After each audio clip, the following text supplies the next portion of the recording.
All right. Number 7. I asked my kids this when they were young. So I built houses, bought cars, went on vacations, all that stuff.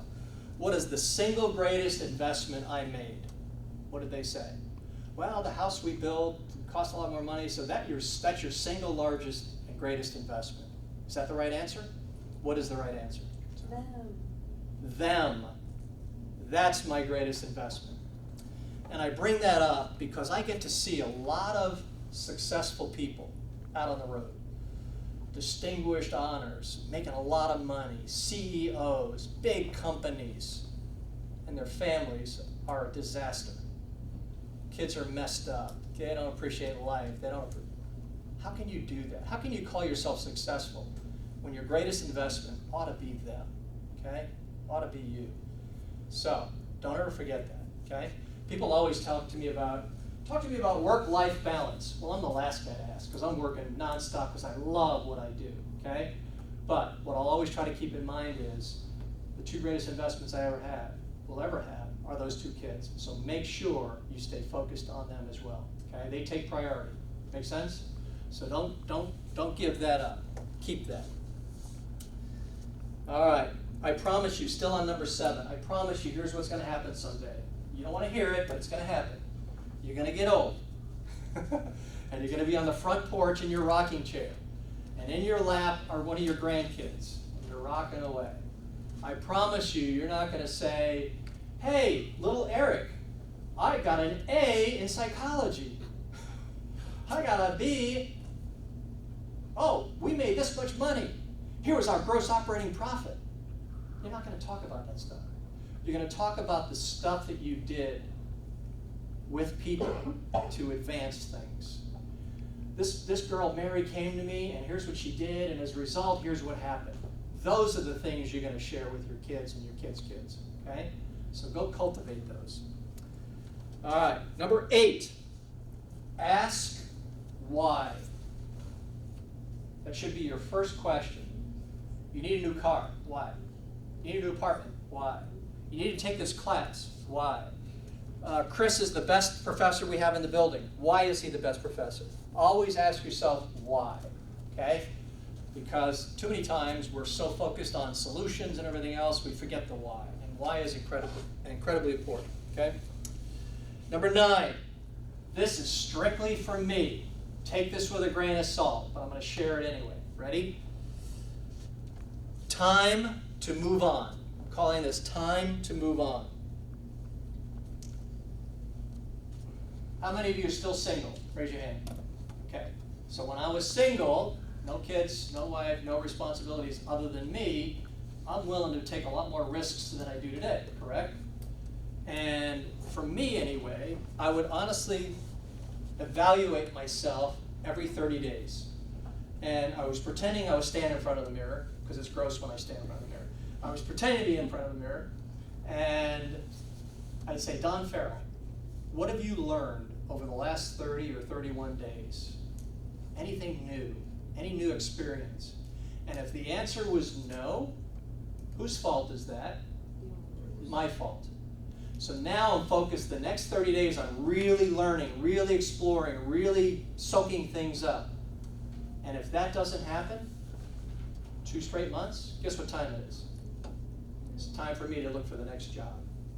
And lucky for me, you build a reputation. So within Marriott, I got promoted. Within Holiday Inn, you got promoted. So the moves stayed with the company, but they were advancements. There were things I was going to learn from. Don't ever take a job that you know absolutely positively everything there is to know. Don't take that job. You're going to be bored.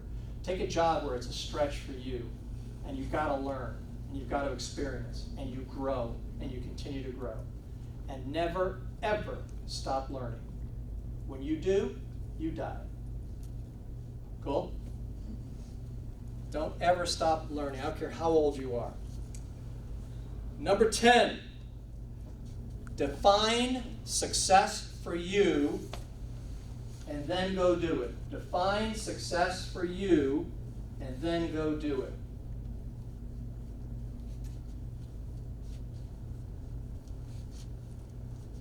This morning I had coffee with somebody who's at a crossroads in their life. And they're like, I don't know if I should do this, I don't know if I should do that, I don't know if I should do this other thing. And they're all helter-skelter. I run into this a lot. My kids will call me up and say, Dad, can you spend time with Wes? Because he doesn't know what to do, he doesn't know what to do with his life, he's bored, whatever. He said, would you spend time with him? I love doing that, okay? And the one thing I ask them to do that I suggest you do is, and before I tell you the answer, I have a question for you. Who was the first self-made millionaire in America? Take a guess, throw out some names. First self-made millionaire in America. Rockefeller. Rockefeller's a good guess. Before Rockefeller. Ready? Like, I'm thinking of all of like Rothschild. Rothschild, good guess. How about Ben Franklin? Ben Franklin was this first self-made millionaire. He didn't inherit it, he earned it. He owned a printing company, made a lot of money. He was paid to be in the government. He was doing a lot of things. $1 million in 1776. I have no idea what that's worth today, but if you said $1 billion, I believe you. Okay? So $1 million. How did Ben make decisions to get to that $1 million? Real simple. And this is for you to do for you. He would write down on a piece of paper and put the words yes and no. If somebody came to him and said, hey, let's do something different with the printing company. Hey, let's do something different in Congress. Hey, let's have a different kind of law. He would write down all the advantages to that idea. Let's say he came up with 5 advantages. And he came up with 6 reasons why not to. He didn't do it. The other way around, he did it. It was that simple. You need to sit down by yourself, uninterrupted, don't share it with anybody for a while, your true passions, the things you love to do, and then write down the stuff you hate doing. And after you get done doing that, you say, okay, with all the stuff I love to do, what does that job look like? I guess it could be this, I guess it could be that. And you're writing all these things down. That's a great place to start, okay? Define your success and then go do it. Too many times we get caught up in, I don't know, I thought I would love that job and I don't, and I thought I would get promoted and I didn't, I don't know what to do kind of thing. Whenever that happens, and it will happen, you sit down and do your Ben Franklin, pluses and minuses. Pluses for moving, pluses for staying here. And if the plus is for moving on, then you go move on, okay? So, always, always, always, your definition of success, not mine, your definition. I know plenty of plumbers that are happy people. They're doing what they love to do. Who am I to say, oh, what are you doing plumbing for? They love doing it. I know people who are dishwashers and are grateful to have a job. 70% of blind people in America are unemployed. Guess what they do? Unemployed. They're in the dark, obviously. They're sitting online, getting bachelor's and master's degrees. These are smart people. And when they get jobs, they love them, and they cherish the job. And they have to bus in, of course. And they gotta watch the bus schedule. Outside of that, they'll work as many hours, as many days as you want. They're that passionate, okay? So, success for them is to get a job answering phones. The ultimate, okay? So you define it, they define it, and then go do it, okay? And then number 11, always. Write down always again. Always, always, always. I said it earlier, but I want you to write it down. Deliver more than people expect. Always, always, always. Deliver more than people expect. And I'm talking about your mom. I'm talking about your dad. I'm talking about your kids. I'm talking about your neighbors. Everybody, anybody. When you look at life like that, you will get better. How much time do we have, Mr. Chris? 15 minutes. All right. This 15 minutes is yours. Does anybody have a question about a career move they think they want to make, or they're considering, and what is my impression of that? Any questions? There's nothing out of bounds. Go. Okay, I have a question. What would you say is most important to starting your own business? what is most important about starting your own business? Starting All right, your own. so this is me, right? It's 1986. I've been working for 16 years in the hotel business. And I've seen things done right, and I've seen things done wrong.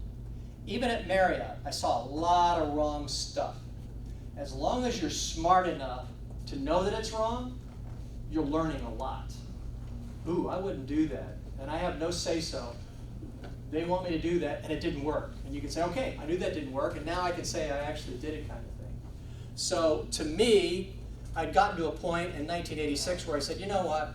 I can make the same mistakes working for me as I do for somebody else and go farther, much farther in life, okay? And the bottom line is, I want to be my own boss. Well, guess what? If you have 10 clients, how many bosses do you have? 10. That part didn't work out, but let me tell you what worked out. And I'd be lying to you if I said I could do this in the first year or the second year. The first year I crawled, I begged for business. The second year I started walking. By year 3, I'm starting to jog. And the revenue's coming in, we're building a little something here, I hire a part-time person to help out. And now what happens is, you've got 38 clients, and one of them is not doing what you recommend. And you call up that person and say, look, I'm looking at your results. And this is the 3rd month in a row, and you and I have had this conversation 3 times. Here's the bottom line. You're fired.